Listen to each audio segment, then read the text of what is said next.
ये इसको एक कमर्शियल एक्टिविटी की तरह देखा जा रहा है। आपके समक्ष कुछ रखना चाहती हूँ जो समस्या हमारी कॉलोनी में आ रही है। 26 जनवरी के दिन हमने इस समस्या को उठाया था कि इस कॉलोनी के अंदर कोई प्राइवेट इंस्टीट्यूट को कोऑपरेटिव स्कूल सोसाइटी जो है उनको देना चाहती है। इसमें 3-4 बातें हमने उस समय भी कही थी, पर इन्होंने कोई इस चीज़ के ऊपर ध्यान नहीं दिया। जनवरी 26 से लेके आज जुलाई हो गई है, ना कोई मीटिंग बुलाई ना कुछ किया। और इसमें ये रहता है कि आपने यहाँ के निवासियों को तो लिया ही नहीं अपने साथ। यहाँ के निवासियों की राय उतनी ज़रूरी है। यदि आप कोई चीज़ शुरू करते हैं तो आपका उतना ही हक बनता है निवासियों का। जो कोऑपरेटिव स्कूल चल रहा था ठीक चल रहा था और उसमें उस तबके के लोग पढ़ सकते थे जो वो फ़ीस दे सकते थे। तो उन बच्चों का क्या होगा जो उस स्कूल में पढ़ते थे? यूजली बीपीएल वाले लोग या आसपास के गांव के लोग आते थे, उनको पढ़ने के लिए बड़ा आराम था, तो वो कहाँ जाएंगे? उनका जो भविष्य वो तो बिल्कुल अंधकार में हो गया हुआ, क्योंकि हर आदमी इतना पैसा नहीं खर्च कर सकता। दूसरा ये है कि यहाँ के वातावरण में, यहाँ की सफाई में, यहाँ की स्वच्छता में, हर चीज़ में फ़र्क पड़ेगा। सड़क, बिजली, पानी, कौन सी ऐसी चीज़ है जिस पर असर नहीं होगा? और एक बार ये एक बिज़नेस टाइप की चीज़ आ जाती है, उसको आप कहीं रोक नहीं सकते। उसमें ये रहता है कि जो हमारी सोसाइटी की सिक्योरिटी है, सीनियर सिटीजन्स, बच्चों की, आराम से हम आते जाते हैं, घूमते हैं, किसी को कोई चिंता नहीं रहती, कोई फिक्र नहीं है। आप रात को 7 बजे जाओ, 8 बजे जाओ। एक छोटा एग्जांपल मैं देती हूँ कि हमारे यहाँ कुछ टीचर्स रिटायर होने वाली हैं। वो कह रही थी कि हम इन बच्चों को फ्री पढ़ा देंगे, यदि ये ट्यूशन्स नहीं कर सकते हैं तो वी आर रेडी कि हम उनको पढ़ा सकते हैं। अच्छे अच्छे सब्जेक्ट्स की जो टीचर्स हैं वो ऑनररी उनको पढ़ाना चाहती हैं। और हम लोगों ने ये स्टार्ट किया था कि फ्री एनुअल मेडिकल चेकअप इन बच्चों का हम कराते थे, जिसमें डेंटल, आई, स्किन कराते थे हर साल। और ना उनको कोई पैसे देने पड़ते थे ना कुछ। सिर्फ जिन बच्चों को प्रॉब्लम होती थी उनको हम ये कहते थे कि माता पिता को लेके आओ, ट्रीटमेंट। ऐसी जो भी फैसिलिटी जो कि तवी विहार में है, जो कॉमन फैसिलिटी है, और सभी लोगों को जिसका असर पड़ेगा उसके होने नहीं होने या उसको कैसे हम यूज कर रहे हैं, तो उसमें हम सब लोगों का ओपिनियन लिया जाना चाहिए।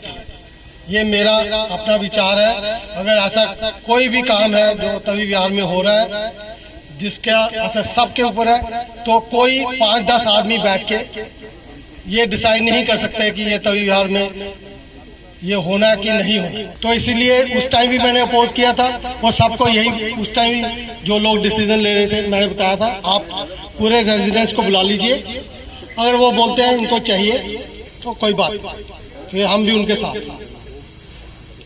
अभी मैं क्यों इसको अपोज कर रहा था, क्योंकि ये है रेजिडेंशियल कॉलोनी। हम सभी इधर आए हैं एक अच्छी रेजिडेंशियल कॉलोनी में रहने के लिए, और इसको वीआईपी कॉलोनी बोलते हैं जम्मू में, क्योंकि शायद एक ही ऐसी कॉलोनी है जहां में कमर्शियल एक्टिविटीज नहीं हो रही। नहीं तो ये छन्नी, हिम्मत, त्रिकुटा नगर बनने में टाइम नहीं लगेगा। और जैसे ही ऐसा कोई स्कूल या कमर्शियल वेंचर होगा तो आप खुद ही देख लीजिए सर्दियों में हमारा क्या हाल होता है। कभी कभी 20 से 25 मिनट लगते हैं कॉलोनी के अंदर आने के लिए या बाहर जाने के लिए, और जब इतनी सारी बसेज आएंगी तो आप सोच सकते हैं क्या हाल होगा। फिर 1 घंटा लगेगा कॉलोनी से बाहर जाने के लिए, 1 घंटा लगेगा अंदर आने के लिए।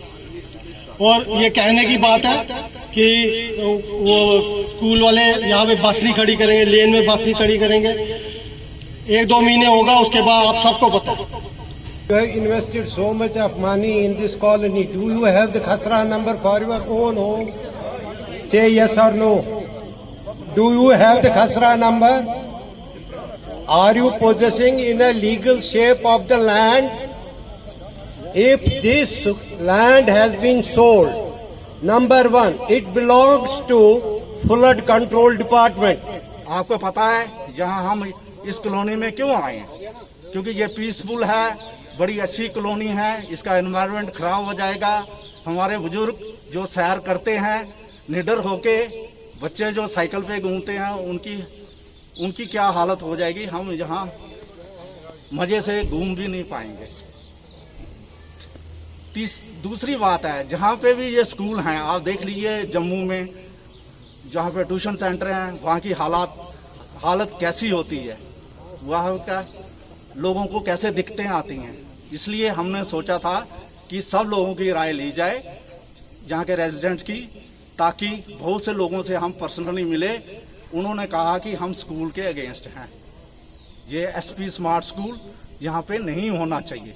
ये हम स्टेक होल्डर हैं, कोऑपरेटिव सोसाइटी में या रेजिडेंट एक स्टेक होल्डर हैं, कोई भी डिसीजन लेना होता है ले गया। उसमें बंड की जगह भी बेच दी गई, जो पीडब्ल्यूडी का है, मैं इल्जाम नहीं लगा रहा, जो सच्चाई बयान कर रहा हूँ, ये बंड की जगह थी, वो भी इन्होंने स्कूल को बेच दी, जो इनकी लैंड ही नहीं है। इसलिए हम इकट्ठे हुए हैं, एक रेजोल्यूशन पास करेंगे, हमें स्कूल चाहिए नहीं। हमने एक रेफरेंडम बनाया है राइटिंग में, लोगों से गुजारिश करेंगे, उसको आपका ओपिनियन लिया जाएगा, एक ओपिनियन पोल बनाया जाएगा, उसके मुताबिक डिसाइड किया जाएगा कि हमें कोर्ट में भी लड़ना है और स्ट्रीट में भी लड़ना है, दोनों जगह। ये जो एसपी स्मार्ट स्कूल कवि विहार कॉलोनी ये चीज़ों को देखते हुए मैं यही कहना चाहूँगी कि यहाँ